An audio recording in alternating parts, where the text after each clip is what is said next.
ആദ്യമായി ഈശോപ്പേക്കും ജീവനോടെ പ്രത്യക്ഷപ്പെട്ട പരിശുദ്ധ അമ്മയ്ക്കും എൻ്റെ നന്ദി പറഞ്ഞു. എൻ്റെ പേര് ജെയ്മോ എന്നാണ്. ഡോൺ ബോസ്കോ നോർത്ത് പറവൂരാണ് എൻ്റെ ഇടവക. ഞാൻ ആദ്യമായിട്ട് ഇവിടെ വരാൻ കാരണം കൃപാസന പത്രം മൂലമാണ്. എനിക്ക് ഒരു രോഗമുണ്ടായിരുന്നു, ഹൈ പ്രഷറായിരുന്നു എൻ്റെ രോഗം. അത് എന്തിൻ്റെ മൂലമാണെന്ന് അറിയാൻ വേണ്ടിയിട്ട് ലൂർദ് ഹോസ്പിറ്റലിൽ ഞാൻ പോയി ടെസ്റ്റിനായിട്ട്. അവിടുത്തെ ഡോക്ടർ എന്നോട് പറഞ്ഞു CT സ്കാൻ ചെയ്യാൻ പറഞ്ഞു. CT സ്കാൻ ചെയ്തപ്പോൾ അതിൻ്റെ റിസൾട്ടിൽ എനിക്ക് കിഡ്നിയിൽ ഒരു അഡ്രിയാൻ ഗ്രന്ഥിയിൽ ചെറിയ മുഴകളുണ്ടായിരുന്നു. അതിൻ്റെ അഭാവത്തിലാണ് എനിക്ക് ഹൈ പ്രഷറായിരുന്നു. അപ്പോൾ ഞാൻ അവിടെ നിന്ന് കൂട്ടുകാരനോട് റിസൾട്ട് ഞാൻ പറഞ്ഞുകൊണ്ടിരിക്കണമായിരുന്നു ഫോണിൽ പറഞ്ഞുകൊണ്ടിരിക്കുമ്പോൾ താഴത്തേക്ക് നോക്കിയപ്പോൾ ലൂർദ് മാതാവിൻ്റെ ഗ്രോട്ടോ അവിടെ താഴ്ത്തുന്നുണ്ടായിരുന്നു. അവിടെ ഒരു നേഴ്സ് വന്ന് പ്രാർത്ഥിച്ച് പോകുന്നുണ്ടായിരുന്നു. ഞാൻ അപ്പോൾ ഗ്രോട്ടോയിലേക്ക് നോക്കിയപ്പോൾ മാതാവ് എൻ്റെ മനസ്സിൽ തോന്നിച്ചു, നീ എൻ്റെ അടുത്തേക്ക് വാ, നിൻ്റെ രോഗം ഞാൻ മാറ്റിത്തരാം എന്ന് എൻ്റെ മനസ്സിൽ തോന്നിച്ചു. ആ സ്പോട്ടിൽ ഞാൻ അവിടുന്ന് താഴത്തേക്ക് ഇറങ്ങി. നേരെ ഞാൻ പേഷ്യൻ്റാണ്, എനിക്ക് താഴത്ത് ഇറങ്ങാൻ പാടില്ല, റൂം വിട്ടെങ്ങും പോകാൻ പാടില്ല. എന്നിരുന്നാലും എനിക്ക് എവിടെ നിന്ന് ധൈര്യം വന്നെന്ന് എനിക്കറിയില്ല. ഞാൻ നേരെ താഴത്തേക്ക് ഇറങ്ങി പേഷ്യൻ്റെ ടാഗ് എൻ്റെ കയ്യിലുണ്ടായിരുന്നു. ആ ടാഗ് ഞാൻ മുറിക്കാൻ നോക്കി, എടുത്ത് പറിക്കാൻ നോക്കി. അതുണ്ടെങ്കിൽ എനിക്ക് താഴത്തേക്ക് പോകാൻ പറ്റില്ല. അപ്പോൾ ഞാൻ അത് കാരണം മാറ്റാൻ നോക്കിയിട്ട് എനിക്ക് സാധിച്ചില്ല. ഞാൻ എൻ്റെ കൈ പോക്കറ്റിലിട്ടുണ്ട് ഞാൻ താഴത്തേക്ക് ഇറങ്ങി നേരെ ഗ്രോട്ടോൻ്റെ അടുത്തേക്ക് ചെന്നു, മാതാവിൻ്റെ അടുത്തേക്ക് വന്നു. മാതാവിൻ്റെ അടുത്ത സ്ഥലത്ത് നിന്നാണ് ഞാൻ മാതാവിനോട് പ്രാർത്ഥിച്ചത്, മാതാവ് ഇന്ന പോലെയാണ് റിസൾട്ടിൽ, എന്ത് ചെയ്യണമെന്ന് എനിക്കറിയില്ല എന്ന് ഞാൻ പ്രാർത്ഥിച്ചപ്പോഴേക്കും എൻ്റെ മനസ്സിൽ വലത്തെ സൈഡിലേക്ക് വരാൻ പറഞ്ഞു മാതാവ്. അങ്ങനെ വലത്തെ സൈഡിലേക്ക് ഞാൻ ചെന്നപ്പോഴേക്കും അവിടെ കൃപാസനത്തിൻ്റെ ഒരു കെട്ട് പത്രം അവിടെ ഉണ്ടായിരുന്നു ആ മാതാവിൻ്റെ അടുത്ത്. ഞാൻ അതിൽ നിന്ന് ഒരു പത്രം എടുത്തുകൊണ്ട്, അന്ന് ആദ്യമായിട്ടാണ് ആ കൃപാസനം എന്ന പത്രം ഞാൻ കാണുന്നതും അത് വായിക്കുന്നതും. ആ പത്രം ഞാൻ അവിടെ നിന്ന് എടുത്തുകൊണ്ട് റൂമിൽ കൊണ്ടുപോയി. റൂമിൽ വെച്ച് അത് മുഴുവനും ഞാൻ വായിച്ചു കഴിഞ്ഞപ്പോൾ എനിക്ക് ഉടമ്പടി എടുക്കണമെന്ന് വലിയ ആഗ്രഹം തോന്നി. അങ്ങനെയാണ് ഞാൻ കൃപാസനത്തെക്കുറിച്ച് അറിയുന്നതും ഇവിടെ വരുന്നതും. ഞാൻ ആദ്യമായി ഉടമ്പടി എടുത്തത് 11/5/2024 അന്ന് തുടങ്ങി മാതാവ് എൻ്റെ ഒപ്പം ഉണ്ട്. മാതാവ് എൻ്റെ ചെറിയ ഇതും വലുതുമായിട്ടുള്ള ഒരുപാട് അനുഗ്രഹങ്ങൾ എനിക്ക് ലഭിച്ചിട്ടുണ്ട്. ഒന്നാമത്തെ സാക്ഷ്യമായിട്ട് ഇവർ രണ്ട് തമ്മിൽ 9 വർഷത്തെ ഗ്യാപ്പുണ്ട്. വളരെ ലേറ്റായിട്ടാണ് രണ്ടാമത്തെ കുഞ്ഞായത്. അത് കുറച്ച് കടങ്ങളും കാര്യങ്ങളൊക്കെ ഉണ്ടായിരുന്നു. മാതാവിൻ്റെ അനുഗ്രഹത്തിൽ ഞങ്ങൾക്ക് കടങ്ങളെല്ലാം മാറിക്കഴിഞ്ഞ ശേഷമാണ് മാതാവ് രണ്ടാമത്തെ കുഞ്ഞിന് തന്നത്. മാതാവ് കുഞ്ഞിന് തന്നോടൊപ്പം തന്നെ ഞങ്ങൾക്കൊരു കാറ് വാങ്ങിക്കണമെന്ന് ആഗ്രഹം ഉണ്ടായിരുന്നു.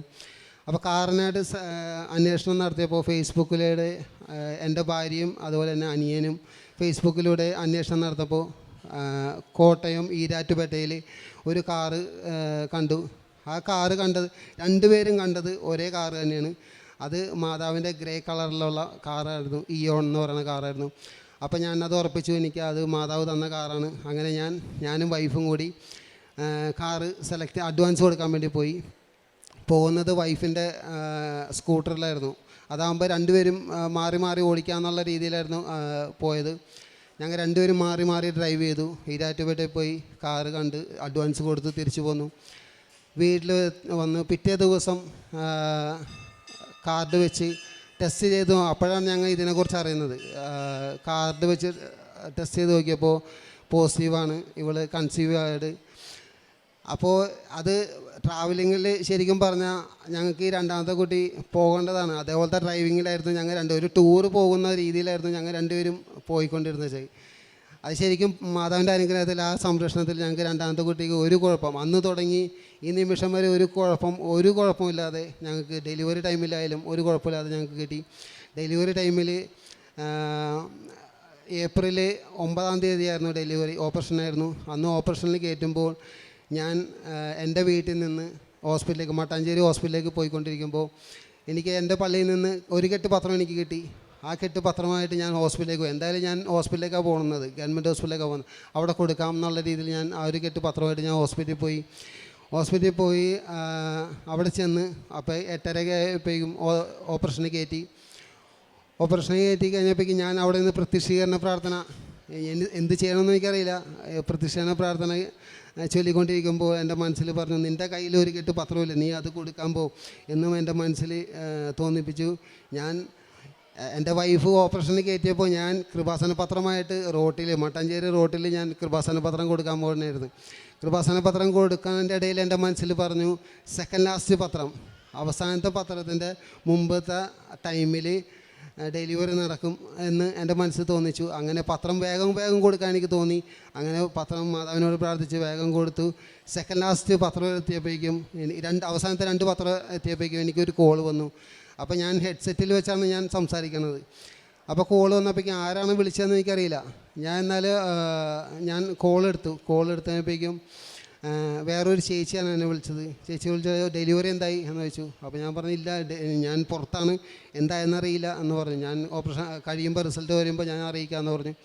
അങ്ങനെ ആ കോള് കട്ടായി. അത് കഴിഞ്ഞ് എൻ്റെ ഒരു പത്രം, 2 പത്രത്തിൽ ഒരു പത്രം ഞാൻ ഒരു ഓട്ടോറിക്ഷ ഡ്രൈവറിന് കൊടുത്തു. ആ കൊടുത്ത് കഴിഞ്ഞ് അപ്പോൾ തന്നെ അടുത്ത കോൾ എനിക്ക് വീണ്ടും വന്നു. അത് ഹോസ്പിറ്റലിൽ നിന്നായിരുന്നു. ആ ഹോസ്പിറ്റലിൽ നിന്ന് എന്നെ എൻ്റെ അനിയൻ്റെ ഭാര്യ വിളിച്ചിട്ട് പറഞ്ഞു, ചേട്ടനൊരു ഉണ്ണീശോ പിറന്നിട്ടുണ്ട്, ഒരു ആൺകുട്ടി പിറന്നിട്ടുണ്ട് എന്ന് പറഞ്ഞു.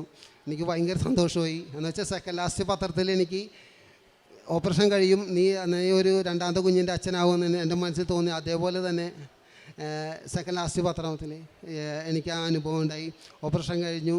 ഓപ്പറേഷൻ കഴിഞ്ഞ ടൈം എന്ന് പറഞ്ഞു കഴിഞ്ഞാൽ 9:36. മാതാവിനോട് ഞാൻ പ്രാർത്ഥിച്ചിട്ടുണ്ടായിരുന്നു, ഒരു ചെറിയൊരു അടയാളമായിട്ട് എനിക്ക് തന്നെ വന്ന് 9:36 ലാസ്റ്റത്തെ 6 അത് മാതാവിൻ്റെ നമ്പറാണ്.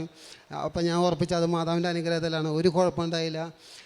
ഞാൻ ഇവിടെ സാക്ഷ്യങ്ങൾ കേൾക്കുമ്പോൾ എല്ലാ ദിവസവും ഞാൻ സാക്ഷ്യങ്ങൾ കേൾക്കും. അതിനകത്ത് സാക്ഷ്യങ്ങൾ കേൾക്കുമ്പോൾ ഓരോ കുട്ടികൾക്ക് ഉദരത്തിൽ വെച്ച് തന്നെ ഓരോ പ്രോബ്ലമാണ് ഞാൻ കേട്ടുകൊണ്ടിരിക്കുക. അപ്പോഴും എൻ്റെ വൈഫ് ഡെലിവറി ആയിപ്പോൾ പോസിറ്റീവായ അന്ന് തുടങ്ങി ഞാൻ ടെൻഷനാണ്. ഓരോ ചെക്കപ്പിനും ഞാൻ ഡോക്ടറിനോട് ചോദിക്കും. അപ്പോൾ അന്നേരത്ത് ഓരോ ചെക്കപ്പിന് ചെല്ലുമ്പോൾ ഞാൻ ഓരോ നമ്പറുകൾ ശ്രദ്ധിക്കും.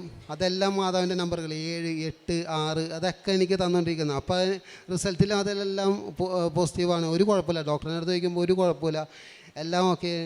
ഡെലിവറി വരെ എത്തി, ഒരു കുഴപ്പമില്ല. അവസാനത്തെ ആ പത്രം, ഹോസ്പിറ്റലിലെ അവസാനത്തെ പത്രം ഞാൻ അത് കൊടുത്തില്ല. ഞാൻ തിരിച്ച് ഹോസ്പിറ്റലിൽ ചെന്നപ്പോഴേക്കും അവിടെ ഒരു ചേച്ചി ഉണ്ടായിരുന്നു. ആ ചേച്ചി പത്രം കണ്ടപ്പോൾ, മോനെ ആ പത്രം എനിക്ക് തന്നേക്കെന്ന് പറഞ്ഞു. ഞാൻ ആ ചേച്ചിയായി കൊടുത്തു. അങ്ങനെ ഈ നിമിഷം വരെ എൻ്റെ ഇവാൻ എന്നാണ് പേര്. ഈ നിമിഷം വരെ 9 മാസം എത്തിയിട്ടുള്ളൂ. ഇപ്പോൾ അവൻ തമ്പോ, അമ്മയെന്ന് വിളിക്കൂല, പക്ഷേ തമ്പോന്ന് വിളിക്കും.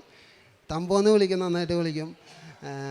അത് മാതാവിൻ്റെ വലിയൊരു അനുഗ്രഹത്തിലാണ് എനിക്ക് 9 മാസമായിട്ട് ഒരു കുഴപ്പമില്ലാതെ കിട്ടിയ ഈ അനുഗ്രഹത്തിന് ഞാൻ മാതാവിനോട്, ഈശോയ്ക്ക് നന്ദി പറയുന്നു. എൻ്റെ 2ാമത്തെ സാക്ഷ്യം, എൻ്റെ മകള്, ഞാൻ ഒരു ദിവസം പണിക്ക് പോയി വൈകുന്നേരമായപ്പോൾ എൻ്റെ വൈഫ് എന്നെ വിളിച്ചിട്ട് പറഞ്ഞു, മൂത്ത മകൾ നല്ല കരച്ചിലാണ്, വേദന എന്ന് വെച്ചാൽ മോശം പോകാതെ ഭയങ്കര 2-3 ദിവസമായിട്ടും മോശം പോയിട്ടില്ല. അപ്പോൾ അത് കാരണം പോകാതെ വന്നപ്പോഴേക്കും ഭയങ്കര വേദന വരുന്നു, ഭയങ്കര കരച്ചിലാണെന്ന് പറഞ്ഞു. അപ്പോഴേക്കും ഞാൻ അന്ന് രാവിലെ ഞാൻ പള്ളിയിൽ പോയപ്പോൾ ഒരു കെട്ട് പത്രം എനിക്ക് കിട്ടിയിരുന്നു. ആ പത്രമായിട്ടാണ് ഞാൻ പണിക്ക് പോയി. വൈകുന്നേരം എനിക്ക് രാവിലെ കൊടുക്കാൻ പറ്റിയില്ല, വൈകിട്ട് വർക്ക് കഴിഞ്ഞപ്പോൾ കൊടുക്കാമെന്ന് വിചാരിച്ച് ഞാൻ പത്രം കൊണ്ടുപോയി. അന്ന് എനിക്ക് ഒരു ഹൗസ് വാമിങ് ഒരു പരിപാടി ഉണ്ടായിരുന്നു. ആ ഹൗസ് വാമിങ്ങിന് 6 മണിക്കാണ് ഹൗസ് വാമിങ്. എൻ്റെ 5 മണിക്ക്, ഞാൻ മെയ്സൺ വർക്കാണ്, കൺസ്ട്രക്ഷൻ വർക്കിൽ മെയ്സനാണ്. 5 മണിക്ക് എൻ്റെ വർക്ക് കഴിഞ്ഞു. അപ്പം ഞാൻ നോക്കിയപ്പോൾ 5:30, 6 മണി, ഒരു അരമണിക്കൂർ എനിക്ക് ഗ്യാപ്പുണ്ട്. ആ ടൈമിൽ ഞാൻ പത്രം കൊടുക്കാമെന്ന് വിചാരിച്ചു. അപ്പോൾ അങ്ങനെ ഞാൻ പത്രം കൊടുത്തു. ഒരു 10 മിനിറ്റ് ഞാൻ എടുത്തുള്ളൂ. അങ്കമാലി LF ഹോസ്പിറ്റലിൽ ഞാൻ പത്രം കൊടുത്തു. 10 മിനിറ്റ് കൊണ്ട് എനിക്ക് മാതാവിനോട് പ്രാർത്ഥിച്ച് വിശ്വാസ പ്രമാണം ചൊല്ലി ഞാൻ കൊടുത്തപ്പോഴേക്കും 10 മിനിറ്റ് കൊണ്ട് എനിക്ക് ആ പത്രം കൊടുത്ത് തീർത്ത് എനിക്ക് സുഖമായിട്ട് ആ ഫംഗ്ഷന് കൂടിക്കൊണ്ടിരിക്കുമ്പോഴാണ് വൈഫ് എന്നെ വിളിച്ചത്. ഇന്ന പോലെ കരച്ചിലാണ്, എന്ത് ചെയ്യുമെന്നും പറഞ്ഞ് വേഗം വാന്ന് പറഞ്ഞു. അപ്പോൾ ഞാൻ പറഞ്ഞ്, നീ തിരുനടയിൽ അവിടെ എൻ്റെ നടയിൽ ഞാൻ ഉപ്പ് വെച്ചിട്ടുണ്ട്, കൃപാസന മാതാവിൻ്റെ ഉപ്പ് വെച്ചിട്ടുണ്ട്. ആ ഉപ്പ് ഞാൻ പറഞ്ഞ് ഉപ്പെടുത്ത് ഇത്തിരി വെള്ളത്തിൽ കലക്കി വിശ്വാസ പ്രമാണം ചൊല്ലിക്കൊണ്ട് നീ കൊടുക്ക് എന്ന് പറഞ്ഞ് അങ്ങനെ കൊടുത്ത് കഴിഞ്ഞ് പിന്നെ ഒരു കോളും വന്നില്ല. ഞാൻ തിരിച്ച് 7:30 വീട്ടിൽ വന്നപ്പോൾ, 7:30, 8 മണിയായി വീട്ടിൽ വന്നപ്പോൾ. അതുവരെ ഞാൻ കോള് പ്രതീക്ഷിച്ചുകൊണ്ടിരിക്കണതാണ്. ഹെഡ്സെറ്റ് ഞാൻ വെച്ചുകൊണ്ടാണ് ഞാൻ ഡ്രൈവ് ചെയ്തുകൊണ്ട്. അതിലൊന്നും ഒരു കോളും വന്നില്ല. അപ്പോൾ എന്താണെന്ന് വിചാരിച്ച് ഞാൻ ആകെ ടെൻഷനായിട്ടാണ് ഞാൻ വീട്ടിൽ ചെല്ലണം. വീട്ടിൽ ചെന്നപ്പോൾ ആദ്യം ചോദിച്ചത് എൻ്റെ മകൾ അവൾ എന്ത് എടുക്കണമെന്ന് വെച്ച്. അപ്പോൾ അവൾ ഉറക്കമാണെന്ന് പറഞ്ഞു. ഉറക്കമെന്ന് പറഞ്ഞപ്പോൾ എനിക്ക് സമാധാനമായി. എന്ന് വെച്ചാൽ മാതാവാണ് അവളെ ഉറക്കിയേക്കണത്, മാതാവിൻ്റെ മടിയിലേക്ക് കിടന്നാണ് അവൾ ഉറങ്ങിയേക്കണത് എന്നെനിക്ക് ആശ്വാസമായി. എന്ന് വെച്ചാൽ ഞാൻ സാക്ഷ്യങ്ങൾ കേൾക്കുന്നുണ്ട്. സാക്ഷ്യങ്ങൾ കേൾക്കുമ്പോൾ അതിൽ മാതാവിൻ്റെ നേർച്ച വസ്തുക്കൾ ഉപയോഗിക്കുമ്പോൾ ഒരു ഉറക്കം വരും. മാതാവ് ഉറക്കുന്നതാണ്, അത് വലിയൊരു അനുഗ്രഹത്തിന് വേണ്ടിയിട്ടാണ്. അങ്ങനെ മാതാവ് ഉറക്കി. അപ്പോൾ ഞാൻ പറഞ്ഞു ആശ്വാസമായി എനിക്ക്. ഞാൻ അങ്ങനെ ഇരുന്ന് ഭക്ഷണം കഴിച്ചുകൊണ്ടിരിക്കുന്നതാണ്, ചായ കുടിച്ചുകൊണ്ടിരിക്കുന്നതാണ്. പെട്ടെന്ന് എൻ്റെ മകൾ ചാടി എന്നിട്ട് പറഞ്ഞു എനിക്ക് ടോയ്ലറ്റിൽ പോകണമെന്ന് പറഞ്ഞു. അങ്ങനെ പോയി. ഞാൻ പിന്നെ കാണുന്നത് എൻ്റെ മകൾ ചിരിച്ചുകൊണ്ടുള്ളൊരു നല്ലൊരു മുഖമായിട്ട്. ആ 3 ദിവസം എത്തിയിട്ട് പോകാത്ത ആ മോഷൻ അന്ന് ആ ഉപ്പ് കൊടുത്ത് മാതാവ് അനുഗ്രഹിച്ച് ആ ചിരിച്ച മുഖം കൊണ്ട് പിന്നെ ഇതുവരെ ഒരു കുഴപ്പമുണ്ടായിട്ടില്ല. മാതാവിൻ്റെ വലിയൊരു അനുഗ്രഹത്തിൽ അതിനും ഞാൻ മാതാവിനോട് നന്ദി പറയുന്നു. പിന്നെ മൂന്നാമത്തെ സാക്ഷ്യം എന്ന് പറഞ്ഞാൽ എൻ്റെ മകൾ കന്നഡ സോങ്ങിൽ കലോത്സവത്തിൽ കന്നഡ സോങ്ങിൽ മലയാളം പോലും ശരിക്കും വശമില്ലാത്ത എൻ്റെ മകൾ കന്നഡ സോങ് അതിൽ എ ഗ്രേഡ് മേടിച്ചത്. അത് 3 വിദ്യാർത്ഥികൾ, 3 വേറെ വിദ്യാർത്ഥികൾ 3 ഇവൾ പാടാൻ ഏത് പാട്ടാണ് കന്നഡ പാട്ടിൽ ഏത് പാട്ടാണോ പാടാൻ ഉദ്ദേശിച്ചത് ആ പാട്ട് തന്നെ വേറെ 3 കുട്ടികളും പാടി. അത് എൻ്റെ മകൾ പാടിയതിനേക്കാളും നന്നായിട്ട് തന്നെയാണ് അവരും പാടിയത്. നല്ല പാട്ടായിരുന്നു അവർ പാടിയത്. ആ പാട്ട് കേട്ടപ്പോൾ തന്നെ ഞാൻ എൻ്റെ ഭാര്യയോട് പറഞ്ഞു നമുക്ക് പോകാം, ഇവിടെ നിൽക്കണ്ട എന്ന് വെച്ചാൽ നിന്നിട്ട് കാര്യമില്ല. അതേപോലത്തെ പാട്ടായിരുന്നു. ഇവളേക്കാളും നന്ന രീതിയിലാണ് അവർ പ്രസൻറ്റ് ചെയ്തത്. അങ്ങനെ 3ാമത്തെ പാട്ടും പാടി. ഇവൾ 2ാമത്തായിരുന്നു. ഇവൾ പാട്ട് പാടി കഴിഞ്ഞപ്പോഴേക്കും അടുത്ത സോങ് പിന്നത്തെ ആൾ വേറെ പെങ്കൊച്ച് ഈ പാട്ട് തന്നെയാണ് പാടിയത്. അപ്പോൾ ആ പാട്ട് പാടി തുടങ്ങിയപ്പോഴേക്ക് തന്നെ ഞാൻ പറഞ്ഞു നമുക്ക് ഇവിടെ നിൽക്കണ്ട പോവാമെന്ന് പറഞ്ഞു. അങ്ങനെ ടീച്ചറിൻ്റെ അടുത്ത് ചോദിച്ചപ്പോൾ ടീച്ചറെ പോയിക്കോട്ടെ എന്ന് ചോദിച്ചപ്പോൾ ടീച്ചർ പോയിക്കോളാൻ പറഞ്ഞു. റിസൾട്ട് എന്താണെന്ന് വെച്ചാൽ വൈകിട്ട് അറിയിക്കാമെന്ന് പറഞ്ഞു. അപ്പോൾ ഈ കന്നഡ പദ്യം ചെല്ലാൻ പോകുന്നതിന് മുമ്പ് ഞാൻ മാതാവിൻ്റെ തൈലം ഞാൻ നെറ്റിയിൽ വെച്ച് കുരിശ് വരച്ച് പ്രാർത്ഥിച്ചിട്ടാണ് വീട്ടിൽ നിന്ന് ഇറങ്ങിയത്. ഉപ്പ് കുറച്ചെടുത്ത് ഇവളുടെ ഡ്രസ്സിൻ്റെ പോക്കറ്റിലും ഞാൻ ഇട്ടിട്ടുണ്ടായിരുന്നു. അങ്ങനെയാണ് ഞാൻ വീട്ടിൽ നിന്ന് ഇറങ്ങിയത് തന്നെ. ഇറങ്ങി അത് ഇവിടെ വന്ന് പ്രസൻറ്റ് ചെയ്തു. ടീച്ചറിൻ്റെ അടുത്ത് ചോദിച്ചു, ടീച്ചർ പോയിക്കൊള്ളാൻ പറഞ്ഞു. പക്ഷേ മാതാവിൻ്റെ not my merit but by grace എന്ന് പറയുന്ന ആ വലിയൊരു അനുഗ്രഹത്തിൽ മാതാവിൻ്റെ സാന്നിധ്യത്തിൽ എൻ്റെ മകൾക്ക് എ ഗ്രേഡ് കിട്ടി. എ ഗ്രേഡ് കിട്ടിയതിൻ്റെ സർട്ടിഫിക്കറ്റാണിത്. എൻ്റെ പ്രേക്ഷിത പ്രവർത്തനം എന്ന് പറഞ്ഞാൽ ഇവിടെ നിന്ന് കേട്ട ഞാൻ പത്രം ഇവിടെ വരുമ്പോഴെല്ലാം ഞാൻ 3 മാസം കൂടുമ്പോൾ പുതുക്കുമ്പോൾ എനിക്ക് 3 കെട്ട് പത്രം കിട്ടും. അതുകൂടാതെ എനിക്ക് ഓരോ പള്ളികൾ ഞാൻ ചെല്ലുമ്പോൾ എനിക്ക് അവിടെ നിന്നൊക്കെ പത്രങ്ങൾ കിട്ടും. ചിലവർക്ക് കൊടുക്കാൻ പറ്റാത്ത പത്രങ്ങൾ വരെ എൻ്റെ അടുത്ത് തന്നേൽപ്പിച്ചിട്ടുണ്ട്. ഞാൻ അത് പത്രം മറ്റുള്ളവർക്ക് എത്തിക്കേണ്ട സ്ഥലത്ത് അത് ഞാൻ മാതാവിനോട് പ്രാർത്ഥിക്കും, മാതാവേ എവിടെയാണ് കൊടുക്കേണ്ടത്. അത് ഞാൻ എൻ്റെ കുടുംബ പ്രാർത്ഥന എത്തിക്കുമ്പോൾ ആ പത്രം ഞാൻ എൻ്റെ മുമ്പിൽ വെക്കും. ആ ഒരു കെട്ടും എൻ്റെ മുമ്പിൽ വെച്ചിട്ട് മാതാവിനെ പ്രാർത്ഥിക്കും, എവിടെയാണ് നീ ആഗ്രഹിക്കുന്നത്. മാതാവ് എനിക്ക് കാണിച്ചു തരും ഇന്ന പള്ളി അല്ലെങ്കിൽ ഇന്ന സ്ഥലം, ഓട്ടോറിക്ഷ സ്റ്റാൻഡുകൾ അങ്ങനെ കാണിച്ചു തന്നിട്ടുണ്ട്. അങ്ങനെ ഞാൻ ഓരോ സ്ഥലം ഞാൻ ജോലിക്ക് പോകുമ്പോൾ പത്രം കൊടുത്തിട്ടാണ് ഞാൻ രാത്രി 8-9 മണിയൊക്കെയാവും വീട്ടിൽ ഞാൻ തിരിച്ചു വരുമ്പോൾ. പത്രം കൊടുത്ത് തീർത്തിട്ടേ ഞാൻ തിരിച്ച് വീട്ടിൽ വരാറുള്ളൂ. ഇവിടുന്ന് കിട്ടിയ കൂടുമ്പോൾ തൈലം വെച്ച് കുരിശ് വരച്ച് വിശ്വാസ പ്രമാണം ചൊല്ലി പ്രാർത്ഥിച്ച് അങ്ങനെ പ്രാർത്ഥിച്ച് ആ തൈലം കൊണ്ട് പ്രാർത്ഥിച്ച് ഞാൻ ഒരു ദിവസം നോക്കിയപ്പോൾ ആ പത്രത്തിൻ്റെ തൈലം എവിടെ വെച്ചാണ് പ്രാർത്ഥിച്ചേക്കുന്നത് അവിടെ വെച്ച് എനിക്കൊരു ലവ് ചിഹ്നമായിട്ടാണ് ഞാൻ കാണപ്പെട്ടത്. ആ തൈലം ആ കുരിശ് വരച്ചത് കുരിശാകൃതിയിലാണ് ഞാൻ വരച്ചത്. പക്ഷേ ഞാൻ അത് പിന്നീട് നോക്കുമ്പോൾ അതൊരു ലവ് ചിഹ്നമായിട്ട് മാറി. അത് മാതാവിൻ്റെ അത് മൊബൈലിൽ ഫോട്ടോ ഞാൻ എടുത്ത് വെച്ചിട്ടുണ്ട്. അതുപോലെ തന്നെ മെഴുകുതിരിയിൽ മെഴുകുതിരിയിൽ എല്ലാ ദിവസവും ഞാൻ കാണും മാതാവിൻ്റെ അനുഗ്രഹങ്ങൾ. ഇവരും കണ്ടിട്ടുണ്ട് ഒരുപാട്. പിന്നെ ആദ്യമായിട്ട് എനിക്ക് മാതാവിൻ്റെ മെഴുകുതിരിയിൽ കണ്ടത് മാതാവ് ഒരു 3 പേരെ ചേർത്ത് പിടിക്കുന്ന മെഴുക് ഉരുകിയിട്ട് മാതാവ് ചേർത്ത് പിടിക്കുന്ന ഒരു ഇതായിട്ടാണ് ഞാൻ എൻ്റെ മെഴുകുതിരിയിൽ കണ്ടത്. അത് എൻ്റെ വാട്സപ്പിൽ ഇതായിട്ട് ഇട്ടേക്കണേ, പ്രൊഫൈലായിട്ട് ഇട്ടുണ്ട് ആ ഫോട്ടോ. ശരിക്കും ഒരു മാതാവ് വന്ന് 3 പേരെ ചേർത്ത് പിടിക്കണത്. അങ്ങനെ മാതാവിൻ്റെ പ്രസൻസ്. പിന്നെ മുല്ലപ്പൂ അത് 2-3 പ്രാവശ്യം എനിക്ക് കിട്ടിയിട്ടുണ്ട്. പിന്നെ എൻ്റെ വീട്ടിൽ നടയിൽ ഒരു സീരിയസായിട്ട് ഞാൻ ഒരു ഭംഗിക്ക് ഞാൻ സീരിയസായിട്ട് ഞാൻ ഇട്ടു നടയിൽ. ആ നടയിൽ സീരിയസായിട്ട് 4 കളറുണ്ട്: ചുമപ്പ്, മഞ്ഞ, നീല, പച്ച. അതിൽ ഞാൻ ഉടമ്പടിയിലാണെങ്കിൽ അതിനകത്ത് പച്ചയും നീലയും മാത്രമേ കത്തുള്ളൂ. ബാക്കി ചുമപ്പും മഞ്ഞയും സ്റ്റോപ്പാവും, കത്തില്ല. എന്ന് വെച്ചാൽ ഞാൻ അത് ശ്രദ്ധിക്കുക, ഉടമ്പടി എടുത്ത് ശ്രദ്ധിച്ച് തുടങ്ങിയത്, ശ്രദ്ധിച്ച് കഴിയുമ്പോഴേക്കും എന്താണ് ഇതിൻ്റെ കളർ മാറിയത്, ഇനി വല്ല വയറിൻ്റെ വല്ല പ്രശ്നമാണോ എന്നൊക്കെ ഞാൻ അതറിയാൻ വേണ്ടി അതൊക്കെ ചെക്ക് ചെയ്ത് നോക്കി. അപ്പോൾ ഒന്നും എനിക്ക് പിടിയിട്ടല്ല. പിന്നെ ഞാൻ സൂക്ഷിച്ച് നോക്കിയപ്പോൾ എൻ്റെ നടയിൽ പച്ചത്തിരിയും നീലത്തിരിയും ഞാൻ കുത്തി വെച്ചിട്ടുണ്ട് നടയിൽ. അപ്പോൾ തിരികളിലേക്ക് നോക്കിയപ്പോഴാണ് ഞാൻ ശ്രദ്ധിക്കുന്നത്, അതിനകത്ത് തിരികളുടെ കളറാണ് സീരിയൽ സെറ്റിന് വന്നിരിക്കുന്നത്. അത് പച്ചയും നീലയും കളറായിട്ട്. ഞാൻ ഉടമ്പടിയിലല്ലെങ്കിൽ അത് വേറെ മഞ്ഞ അല്ലെങ്കിൽ ചുവപ്പ് ആ ലൈറ്റുകൾ കത്തും. പിന്നെ ഇപ്പോഴും എനിക്ക് പച്ചയും നീലയും ആ കളറ് മാത്രമായിട്ടാണ് ഇപ്പോൾ കത്തിക്കൊണ്ടിരിക്കുന്നത്. അത് കത്താൻ തുടങ്ങിയത് ഡിസംബർ 7-ാം തീയതി മാതാവിൻ്റെ പ്രത്യക്ഷീകരണ തിരുനാൾ ഇവിടെ ഉണ്ടായിരുന്നു. അന്ന് എനിക്ക് വരണമെന്ന് വലിയ ആഗ്രഹമായിരുന്നു. പക്ഷേ എനിക്ക് എൻ്റെ അടുത്ത് മാതാവ് പറഞ്ഞു, നീ ഇവിടെ വരണ്ട, നീ കുറച്ച് പേർക്ക് പൊതിച്ചോറ് കൊടുക്കുക എന്ന് എൻ്റെ അടുത്ത് പറഞ്ഞ്, അതിൻ്റെ പേരിൽ ഞാൻ എൻ്റെ വീടിൻ്റെ അയൽവക്കക്കാരുടെ അടുത്ത് ഞാൻ സംസാരിച്ചപ്പോൾ അവരെല്ലാവരും തരാമെന്ന് പറഞ്ഞു. അങ്ങനെ സഹകരിച്ച് എനിക്ക് പൊതിച്ചോറ് തന്നു. പൊതിച്ചോറ് ഞാൻ തിരുനടയിൽ, ആ നടയിൽ എൻ്റെ വീടിലെ നടയുടെ താഴെ ഞാൻ പൊതിച്ചോറുകൾ വെച്ച് ഉപ്പിട്ട് പ്രത്യക്ഷീകരണ പ്രാർത്ഥന, മുട്ടുമ്മ ചെന്ന് പ്രത്യക്ഷീകരണ പ്രാർത്ഥന ചൊല്ലി അതിനകത്ത് തൈലം വെച്ച് ഞാൻ പ്രാർത്ഥിച്ച് കഴിഞ്ഞപ്പോൾ മാതാവിനോട് പറഞ്ഞു, മാതാവേ ഇതിന് നിൻ്റെ ഒരു പ്രസൻസ് എനിക്ക് കാണണം എന്ന് പറഞ്ഞു. ഞാൻ ആ പൊതിച്ചോറ് എണ്ണി നോക്കിയപ്പോൾ 27 എന്നാണ് എനിക്ക് ആ 27 പൊതിച്ചോറ് എനിക്ക് കിട്ടി. ആ 27 എന്ന് പറഞ്ഞാൽ 7 മാതാവിൻ്റെ നമ്പറാണ്. അന്നത്തെ ദിവസത്തിൻ്റെ ഡേറ്റ് 7-ാം തീയതിയായിരുന്നു. അങ്ങനെ എനിക്ക് മാതാവിൻ്റെ ആ പ്രസൻസ് കിട്ടി. ആ പൊതിച്ചോറ് ഞാൻ 2 കിറ്റുകളിലാക്കി. ആ സമയത്തൊക്കെ 4 കളർ കത്തുണ്ടായിരുന്നു, സീരിയൽ സെറ്റിൽ 4 കളറും കത്തുണ്ടായിരുന്നു ആ സമയത്ത്. അന്നേരത്ത് ഞാൻ ഇത്തിരി ഉഴപ്പി അത് ആ സീരിയൽ സെറ്റിൽ ശരിക്കും അറിയാൻ പറ്റി. എന്ന് വെച്ചാൽ 4 കളറും നന്നായിട്ട് കത്തുണ്ടായിരുന്നു. അപ്പോൾ ഞാൻ ഇത് പൊതിച്ചോറ് കൊടുക്കാൻ നേരത്തെ അത് മാറും എന്ന് എൻ്റെ മനസ്സ് പറഞ്ഞിട്ടുണ്ടായിരുന്നു. അങ്ങനെ ഞാൻ ആ പൊതിച്ചോറ് 2 കിറ്റിലാക്കി എൻ്റെ വീടിൻ്റെ കട്ടിളപ്പടി കഴിഞ്ഞപ്പോൾ തന്നെ ഞാൻ ബാക്കോട്ട് തിരിഞ്ഞു നോക്കിയപ്പോൾ ആ സീരിയൽ സെറ്റിൽ 2 ലൈറ്റും സ്റ്റോപ്പായി, പച്ചയും നീലയും മാത്രമേ ഇപ്പോൾ കത്തുന്നുള്ളൂ. അത് ഞാൻ ഇവിടെ കാണിച്ചായിരുന്നു ആ വീഡിയോ.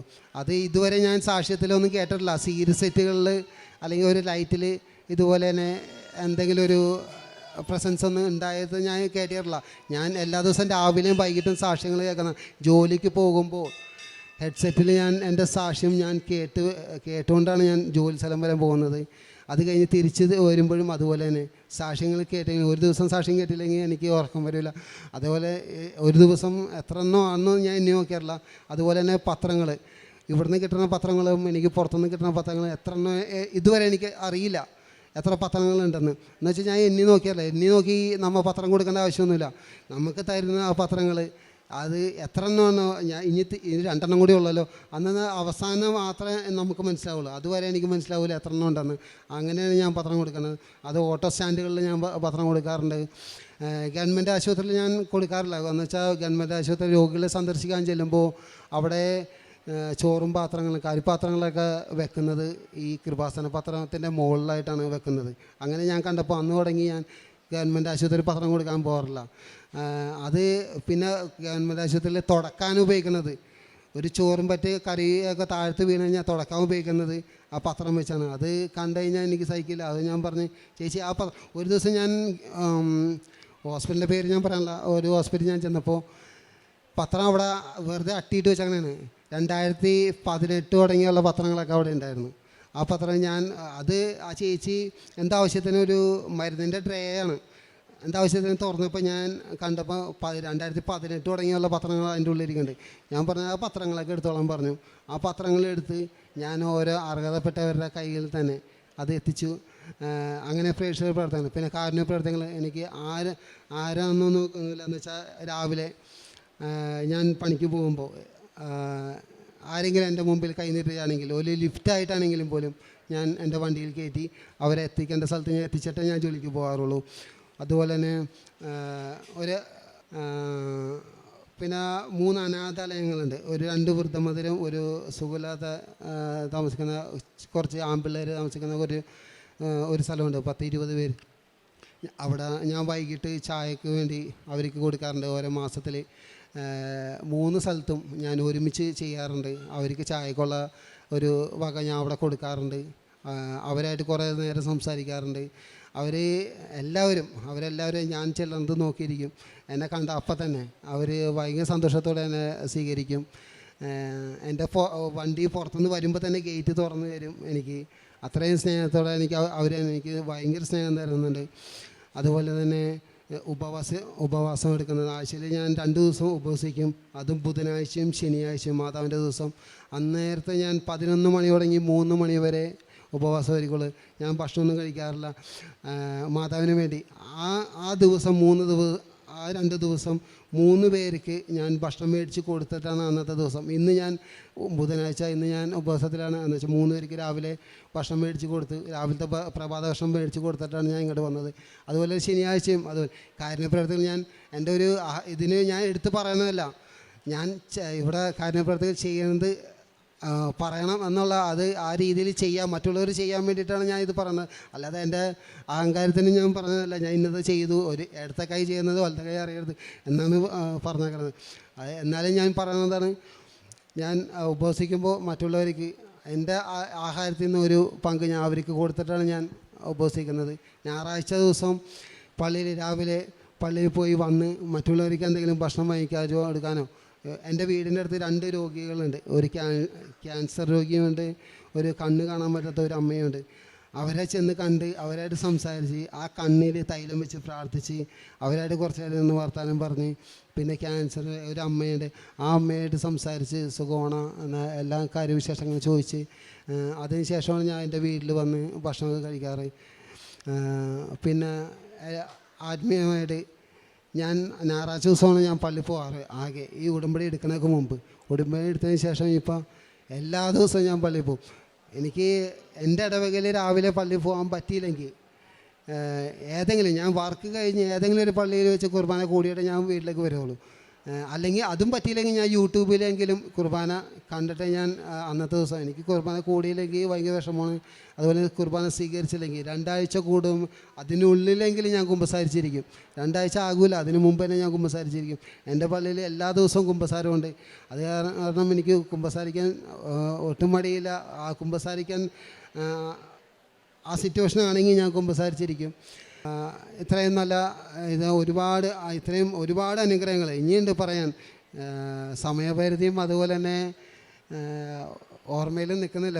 ഒരുപാടുണ്ട് പറയാൻ. ചെറുതും വലുതുമായ ഒരുപാട് അനുഗ്രഹങ്ങൾ എനിക്ക് ഈശോയിൽ നിന്ന് നമ്മുടെ മാതാവ് മേടിച്ച് തന്ന എല്ലാ അനുഗ്രഹങ്ങൾക്കും മാതാവിനും ഈശോയ്ക്കും നന്ദി പറഞ്ഞോളൂ. പിന്നെ ഡെയിലി ബ്രെഡ് എല്ലാ ദിവസവും അത് മുട്ടുമ്പിൽ നിന്ന് ഞാൻ കൂടും. ഡെയിലി ബ്രെഡ്, അച്ഛൻ്റെ ഡെയിലി ബ്രെഡ് അത് കൂടി രാവിലെ 3:50 ഞാൻ എഴുന്നേറ്റ് ഒരു ജപമാല ചൊല്ലി കഴിയുമ്പോഴേക്കും ഡെയിലി ബ്രെഡിനുള്ള സമയമാവും. ആ ഡെയിലി ബ്രെഡ് കൂടി അത് കഴിയുമ്പോഴേക്കും 6 മണിയാവും.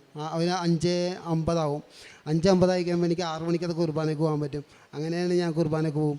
അങ്ങനെയാണ് എൻ്റെ ഒരു ദിവസത്തെ 3:50 എന്നെ ഓട്ടോമാറ്റിക്കായിട്ട് മാതാവ് ആദ്യം ഞാൻ 5 മണിക്ക് എഴുന്നേറ്റുകൊണ്ടിരുന്ന അലാറം വെച്ച്. അത് കഴിഞ്ഞ് മാതാവ് കുറച്ചും കൂടി സമയം കൂട്ടി തന്നു. നിനക്കൊരു ജപമാല ചെല്ലാൻ ടൈമുണ്ടല്ലോ, അതിനും കൂടി നീ സമയം കണ്ടെത്ത് എന്നും പറഞ്ഞപ്പോഴേക്കും ഞാൻ 3:50 പോയി. ഇപ്പം 3:50 ഞാൻ അലാറം വെച്ച് എഴുന്നേക്കും. ഞാൻ എഴുന്നേറ്റില്ലെങ്കിൽ മാതാവിനെ എഴുന്നേൽപ്പിക്കും. ആ ടൈമിൽ ഞാൻ ഓട്ടോമാറ്റിക്കായിട്ട് എഴുന്നേക്കും. അങ്ങനെ മാതാവിന് ഒരുപാട് അനുഗ്രഹങ്ങൾ ഇനി പറയാൻ എന്തൊക്കെ ഉണ്ട് ഞാൻ ഓർക്കണില്ല. എന്നാലും ഇത്രയും വലിയ അനുഗ്രഹങ്ങൾ, ഒരുപാട് അനുഗ്രഹങ്ങൾ എനിക്കും എൻ്റെ കുടുംബത്തിനും തന്ന മാതാവിന് ഈശോയ്ക്കും ഞാൻ നന്ദി പറയുന്നു. അതേപോലെ തന്നെ ഇവിടെ നിന്നും പ്രാർത്ഥിക്കുന്ന ഓരോ മക്കൾക്കും ഇതുപോലെ ഈ മാതാവ് പ്രത്യക്ഷപ്പെട്ട ഈ ആൾത്താരിൽ നിന്ന് ഓരോ മക്കളും സാക്ഷ്യപ്പെടുത്തണമെന്ന് മാതാവിനോട് ഞാൻ അപേക്ഷിക്കുന്നു, പ്രാർത്ഥിക്കുന്നു എന്ന് ഞാൻ നിർത്തുന്നു. അപ്പോൾ നിങ്ങൾ എന്നെ വിളിച്ചപേക്ഷിക്കും, എൻ്റെ അടുക്കൽ വന്ന് പ്രാർത്ഥിക്കും, ഞാൻ നിങ്ങളുടെ പ്രാർത്ഥന കേൾക്കും. ജെറമ്യാ പ്രവാചകൻ്റെ പുസ്തകം 29-ാം അധ്യായം 12-ാം വചനമാണിത്. നമ്മൾ ഏത് സാഹചര്യത്തിനാണെങ്കിലും ദൈവത്തെ വിളിക്കുമ്പോൾ വിളി കേൾക്കുന്ന ഒരു ദൈവമാണ് നമ്മുടെ കൂടെയുള്ളത്. എത്ര ദൂരെയായാലും, ദുഃഖത്തിലായാലും, നിരാശയിലായാലും നമ്മെ കേൾക്കുന്ന ഒരു ദൈവമാണ് നമ്മുടെ കൂടെയുള്ളത്. പരിശുദ്ധമ്മ പ്രത്യക്ഷപ്പെട്ട ഈ സന്നിധിയിൽ വന്ന് വേദനയോടെ കണ്ണീരോടെ പ്രാർത്ഥിക്കുന്ന ഓരോ മക്കളുടെയും പ്രാർത്ഥന നിശബ്ദതയിൽ ദൈവം കണ്ടുമുട്ടുന്ന ഒരു സ്ഥലമാണിത്, ഒരാലയമാണിത്. പരിശുദ്ധ അമ്മയാണിവിടെ നമ്മളെ ഈശോയിലേക്ക് നയിക്കുന്നത്. നമ്മുടെ പ്രാർത്ഥന ദൈവത്തിലേക്ക് എത്തിക്കുന്നത് പരിശുദ്ധ അമ്മയാണ്. അമ്മ നമ്മോട് പറയുന്നത്, എന്നെ അല്ല, എൻ്റെ മകനെ വിളിക്ക്, ഞാൻ നിങ്ങളോടൊപ്പം പ്രാർത്ഥിക്കാമെന്നാണ്. നിങ്ങളെന്നെ വിളിച്ചപേക്ഷിക്കും, ഞാൻ അവിടെ പ്രാർത്ഥന കേൾക്കും, ഞാൻ നിങ്ങളുടെ പ്രാർത്ഥന കേൾക്കുമെന്നാണ് ദൈവം പറഞ്ഞത്. അമ്മ പറയുന്നത്, എൻ്റെ മകനെ വിളിക്കും, ഞാൻ നിങ്ങളുടെ കൂടെ പ്രാർത്ഥിക്കാമെന്നാണ്. ദൈവം ദൂരെയല്ല, വിളിക്കുന്നവനെ കേൾക്കുന്ന ദൈവമാണ്. അങ്ങനെയുള്ളൊരു വലിയ സാക്ഷ്യമാണ് ജയമോൻ CJ എന്ന സഹോദരൻ നമ്മളോട് ഷെയർ ചെയ്തത്.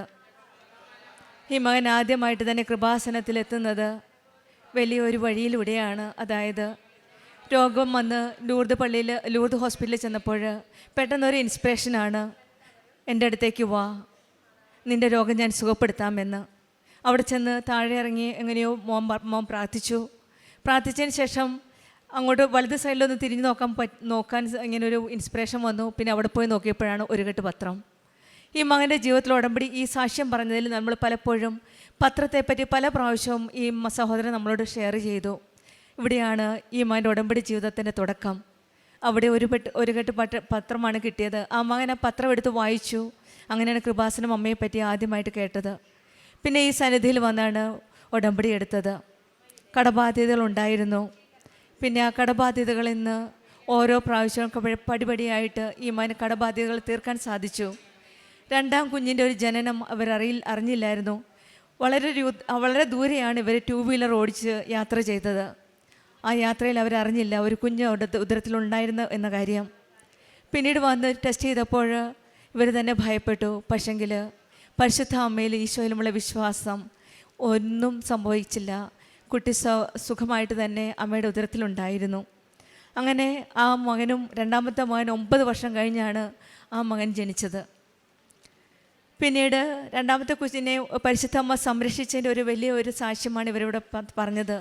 ഉടമ്പടി മക്കൾ നമ്മൾ പറയാത്ത പല കാര്യങ്ങളും അമ്മ തന്നെ അങ്ങ് ഏറ്റെടുക്കുകയാണ്. നമ്മൾ പറയേണ്ട ആവശ്യമില്ല. ഉടമ്പടിയിലാണോ, നിങ്ങൾ വിശ്വസ്തരാണോ, സത്യസന്ധരാണോ എങ്കിൽ അമ്മ നമ്മോട് ചേർന്ന് നിൽക്കും. അമ്മ മകനോട് പറയും, മകനെ അവരെ സംരക്ഷിക്കണേ എന്ന്. അങ്ങനെയാണ് ഇവർക്കും ഒരു നല്ലൊരു സംരക്ഷണമാണ്. അത്രയും ദൂരെ യാത്ര ചെയ്തിട്ടും ഈ കുഞ്ഞു കൊച്ചിന് ഒന്നും സംഭവിച്ചില്ല. അങ്ങനെ പരിശുദ്ധാമ്മയുടെ ഒരു സമ്മാനമാണ് ഈ രണ്ടാമത്തെ കുട്ടി 9 വർഷം കഴിഞ്ഞ്. പിന്നെ വൈഫിൻ്റെ ഒരു ഓപ്പറേഷനാണ്. പോകുന്ന വഴിക്ക് പിന്നീട് വീണ്ടും ഈ മകന് പത്രം കിട്ടുകയാണ്. നോക്കിക്കോ, പത്രമാണ് വീണ്ടും വരുന്നത്. അങ്ങനെ വീണ്ടും ഒരു ഇൻസ്പിറേഷൻ, പത്രം പോയി കൊടുക്കും മറ്റുള്ളവർക്ക്. വൈഫിനെ ഓപ്പറേഷൻ തിയേറ്ററിൽ കയറ്റി എത്രയോ ടെൻഷനായിട്ടുള്ള ഒരു സാഹചര്യമാണ്. വേറെ ആരാണെങ്കിലും വൈഫിൻ്റെ കൂടെ നിൽക്കും, അവിടെ നിന്ന് പ്രാർത്ഥിക്കും. പക്ഷേ ഈ മകൻ ആ മനസ്സിൽ വന്ന ആ ശബ്ദം കേട്ട് ആ പത്രം എടുത്തുകൊണ്ട് പോവുകയാണ്. പത്രം കൊടുത്തു. പിന്നെ മനസ്സിൽ പറഞ്ഞു, ലാസ്റ്റ് സെക്കൻഡ് പേപ്പർ കൊടുക്കുമ്പോഴത്തേന് കുഞ്ഞു ജനിക്കുമെന്ന്. അതുപോലെ തന്നെയാണ് എല്ലാവർക്കും പത്രം കൊടുത്തു. പ്രാർത്ഥനയോടെ പ്രത്യക്ഷീകരണ പ്രാർത്ഥന ചൊല്ലി വിശ്വാസ പ്രമാണം ചൊല്ലിയാണ് ഈ മകൻ ആ പത്രം കൊടുത്തത്. അതും പോകുന്ന വഴിക്ക് കിട്ടിയ പത്രമാണ്. ആ പത്രം കൊടുത്തതിന് ശേഷം ഹോസ്പിറ്റലിൽ വന്ന് 2 ഫോൺ കോൾ ഇടയ്ക്ക് വന്നു. ആ കഥയെല്ലാം അത് സാക്ഷ്യപ്പെടുത്തിയിട്ടുണ്ട്. വിശദമായിട്ട് നമ്മൾ കേൾക്കുമ്പോൾ അതെല്ലാം മനസ്സിലാക്കുന്നതാണ്. മാതാവിൻ്റെ ഈശോയുടെ ഒരു വലിയൊരു ഇൻ്റർവെൻഷനാണ് ഈ മകൻ്റെ ജീവിതത്തിൽ. ആ പത്രക്കെട്ടെല്ലാം കൊടുത്ത് തിരിച്ചു വന്നപ്പോൾ കുഞ്ഞു വാവേനെ കയ്യിൽ കിട്ടി. ഇവിടെയും നമ്മൾ കാണുന്നത് ഈ മകൻ്റെ വിശ്വാസമാണ്. കരഞ്ഞ് പ്രാർത്ഥിക്കുന്ന, വിശ്വസ്തയോടെ നിൽക്കുന്ന ഒരു മകൻ്റെ വിശ്വാസം, ഉടമ്പടി ജീവിതത്തിൽ ഉറച്ചു നിൽക്കുന്ന ഒരു വിശ്വാസം. പലപ്പോഴും നമ്മുടെ ജീവിതത്തിൽ ഒരു പത്രം കൊടുക്കാൻ നമ്മൾ എത്രയോ ബുദ്ധിമുട്ടുന്നു. ഇതാരോ എവിടെയോ ഉപേക്ഷിച്ച പത്രമാണ്. പരിശുദ്ധ അമ്മ മനസ്സിൽ പറഞ്ഞു കൊടുക്കുകയാണ്, മോനെ അവിടെ ഒരു പത്രമുണ്ട്, ഇവിടെ ഒരു പത്രമുണ്ട്. ഈ മകൻ അതെല്ലാം കേട്ട് ഓരോ കാര്യങ്ങളും ചെയ്തു കൊടുക്കുകയാണ്. മകൻ്റെ കാര്യത്തിൽ മകൻ ഒരു കാര്യവും വിഷമിക്കേണ്ട കാര്യമില്ല. മകൻ ഒരു ടെൻഷനും ഇല്ല. ഭാര്യ പ്രസവിക്കാൻ കിടക്കുന്ന സിസേറിയനാണ്, ഒരു കുഴപ്പമില്ല. അവനെ പത്രവുമായിട്ട് പോവുകയാണ്. ഇതാണ് മകൻ്റെ വിശ്വാസം. അമ്മയുണ്ട് അവിടെ, ഈശോയുണ്ട് അവിടെ, രക്ഷിക്കുന്ന ഈശോയാണ് എൻ്റെ കൂടെയുള്ളത്, സംരക്ഷിക്കുന്ന അമ്മയാണ് എൻ്റെ കൂടെയുള്ളതെന്നുള്ള വിശ്വാസത്തോടെ ഈ മകൻ പോവുകയാണ്. അങ്ങനെയാണ് ആ പേപ്പർ കൊടുക്കുന്നത്. വീണ്ടും പിന്നെ ഈ മകൻ പറയുന്നുണ്ട്, ഒരു പേപ്പർ ഒരു ചേച്ചിക്ക് വേണമായിരുന്നു. ആ ഹോസ്പിറ്റലിൽ ചെന്നപ്പോൾ ഒരു പേപ്പർ ബാക്കിയുണ്ടായിരുന്നത്, അതും അമ്മയാണ് ആ മകൾക്ക് വേണ്ടി വെച്ചിരുന്നത്. പത്രം ആവശ്യമുള്ളവർക്ക് ആ പത്രം എത്തിക്കുന്നത്. ആ പത്രത്തിന് വേണ്ടി ആരോ ഒരാൾ വെയിറ്റ് ചെയ്യുന്നുണ്ടായിരുന്നു ആ ഹോസ്പിറ്റലിൽ. അതും ആ കയ്യിൽ ആവശ്യപ്പെട്ട നിയോഗിക്കപ്പെട്ട വ്യക്തിയുടെ കയ്യിൽ തന്നെ ആ ലാസ്റ്റ് പത്രം എത്തി. പിന്നീടാണ് മകളുടെ ഒരു രോഗസൗഖ്യം പറഞ്ഞത്. 3 ദിവസം ഏകദേശം ഒരു ഹൈ കോൺസ്റ്റിപ്പേഷനായിരുന്നു. ഉടമ്പടി വസ്തുക്കളുടെ വിശ്വാസമാണ് ഇവരുടെ വീണ്ടും ഉടമ്പടി വസ്തുക്കളായ ഉപ്പും തൈലവും തേനുമാണ് ഇവർ ഉപയോഗിച്ചത്. ഉപ്പിട്ട് ചൂടുവെള്ളം കൊടുത്തപ്പോൾ തന്നെ 3 ദിവസം വിഷമിച്ച ഈ മകള് പിന്നീട് ഒരു കുഴപ്പമില്ലാതെ മോഷൻ പാസ്സാൻ സാധിച്ചു. ആ കോൺസ്റ്റിപ്പേഷൻ മാറിയതും ഇവരുടെ വിശ്വാസമാണ്. വിശ്വാസത്തോടെ പ്രാർത്ഥന ചൊല്ലി എന്ത് നമ്മൾ ചോദിച്ചാലും ദൈവം നമുക്ക് തരുമെന്നുള്ളൊരു വിശ്വാസമാണ് ഉടമ്പടി മക്കളുടെ ജീവിതത്തിൽ. ഇവർ ആ ഉടമ്പടിയിലാണ് വിശ്വസിച്ചത്. മകളുടെ കാര്യം ഈശോയും അമ്മയെ ഏറ്റെടുക്കുകയാണ്. പിന്നീട് അന്ന് കോമ്പറ്റീഷനും അതുപോലെ തന്നെ മകൾക്ക് മെറിറ്റ് ഇല്ല എന്ന് മനസ്സിലായിട്ട്, പക്ഷേ ദൈവത്തിൻ്റെ കൃപ കൊണ്ട് ഈ മകൾക്ക് അതും ഒരു കോമ്പറ്റീഷന് സർട്ടിഫിക്കറ്റുമായിട്ടാണ് ഇന്ന് ഇവിടെ വന്നിരിക്കുന്നത്. നമ്മൾ ഓരോ കാര്യങ്ങളും ചെയ്യുമ്പോഴും വിശ്വാസത്തോടെ സത്യസന്ധതയുള്ള മനസ്സോടെ ചെയ്യുമ്പോഴാണ് ഈശോയും അമ്മയും നമ്മുടെ ജീവിതത്തിൽ അനുഗ്രഹങ്ങൾ കനിഞ്ഞ് തരുന്നത്. പിന്നീട് ഈ മകൻ ചെയ്യുന്ന ഒരു പ്രത്യേക വിശേഷവിധിയായിട്ട് എന്ത് ചെയ്തെന്ന് ചോദിച്ചപ്പോൾ പറഞ്ഞത്, വചനം പത്രത്തിൽ എഴുതി കുരിശ് വരച്ച് വിശ്വാസ പ്രമാണം ചൊല്ലിയാണ് മറ്റുള്ളവർക്ക് കൊടുക്കുന്നത്. കുരിശ് വരച്ചപ്പോൾ ഒരു പ്രാവശ്യം സ്നേഹത്തിൻ്റെ ഒരു ചിഹ്നമായ ഒരു ഹൃദയമാണ് ആ മകന് കിട്ടിയത്. അതാണ് പറയുന്നത്, നമ്മൾ ആർക്കും വേണ്ടി അല്ല ഈ കൊടുക്കുന്നത്, ഈശോയുടെ അമ്മയുടെ സ്നേഹത്തെ പ്രതിയാണ് നമ്മൾ ഓരോ പത്രവും കൊടുക്കുന്നത്. ആ പത്രത്തിൽ കുരിശ് വരച്ചപ്പോൾ സ്നേഹത്തിൻ്റെ ഒരു ഹാർട്ടാണ്, ഒരു ഹൃദയമാണ് ആ പത്രത്തിൽ തെളിഞ്ഞു വന്നത്. ഓരോ പ്രാവശ്യവും മകന് ദൈവത്തിൻ്റെ ഈശോയുടെ അമ്മയുടെ സാന്നിധ്യമാണ് പറഞ്ഞ് മനസ്സിലാക്കാൻ മേലാത്തൊരു സാന്നിധ്യം. ആ മൊബൈൽ കണ്ടപ്പോൾ എനിക്ക് മനസ്സിലായത്, മെഴുകുതിരിയിൽ തെളിഞ്ഞു വന്ന പല കാര്യങ്ങളും ഈശോയുടെ അമ്മയുടെ തിരുക്കുടുംബമാണ് ആ മെഴുകുതിരിയിൽ തെളിഞ്ഞു വന്നത്. പിന്നീട് ഹാർട്ട്, ഫ്ലവർ, അങ്ങനെ പല രീതിയിലാണ് ഈ മകന് ഈശോയുടെ അമ്മയുടെ സാന്നിധ്യം രാവിലത്തെ പച്ചത്തിരിയിലും നീലത്തിരിയിലും തെളിഞ്ഞു വന്നിരിക്കുന്നത്. പറഞ്ഞറിയിക്കാൻ മേലാത്ത ദൈവ സാന്നിധ്യമാണ് ഈ മകൻ്റെ ജീവിതത്തിൽ ഈ മകൻ അനുഭവിച്ചറിഞ്ഞത്. പിന്നീട് സുഗന്ധാഭിഷേകം, മുല്ലപ്പൂവിൻ്റെ സുഗന്ധവും, പിന്നെ കുറേ പ്രാവശ്യമാണ് സീരിയൽ സെറ്റിനകത്തുണ്ടായിരുന്ന കളർ ഡിഫറൻസ്, അതും ഫോട്ടോ കൊണ്ടുവന്നിട്ടുണ്ട്. 4 കളറിലെ സീരിയൽ സെറ്റ്, 2 കളർ പച്ച കളറിലും നീല കളറും മാത്രമായിട്ടാണ് തെളിഞ്ഞു നിൽക്കുന്നത്. അതും വളരെ അമ്മയുടെ ഒരു സാന്നിധ്യമാണ് ഈ മകൻ്റെ ജീവിതത്തിൽ. നമ്മുടെ ജീവിതത്തിലും വിശ്വാസത്തോടെ പ്രാർത്ഥിക്കുന്നതെല്ലാം നമുക്ക് ലഭിക്കുമെന്ന് മത്തായിയുടെ സുവിശേഷം 21-ാം അധ്യായം 22-ാം വചനം പറയുന്നത് പോലെ നമുക്ക് വിശ്വാസത്തോടെ പ്രാർത്ഥിക്കാം, നമുക്ക് ലഭിക്കുമെന്ന് വിശ്വസിക്കാം. പ്രാർത്ഥന എന്നത് വിശ്വാസമാണ്. പരിശുദ്ധ അമ്മ നമ്മെ പഠിപ്പിക്കുന്ന ഇത് തന്നെയാണ്. കാനായിലെ വിവാഹത്തിൽ വിശ്വാസത്തോടെയുള്ള അപേക്ഷയാണ് അമ്മ ഈശോയോട് പറഞ്ഞത്. അവർക്ക് വീഞ്ഞില്ല, അമ്മ ശബ്ദമുയർത്തിയില്ല, ആവശ്യങ്ങൾ വിശദീകരിച്ചുമില്ല. പൂർണ്ണ ഹൃദയത്തോടെ ദൈവത്തിന് മുൻപിൽ സമർപ്പിക്കുകയാണ്. നമ്മളും വിശ്വാസത്തോടെ കണ്ണീരോടെ പ്രാർത്ഥിക്കുമ്പോൾ, വിശ്വാസമുള്ള പ്രാർത്ഥനയോടെ പ്രാർത്ഥിക്കുമ്പോൾ നമ്മുടെ കാത്തിരിപ്പിൻ്റെയും ഫലം ലഭിക്കുമെന്ന് നമുക്ക് വിശ്വസിക്കാം.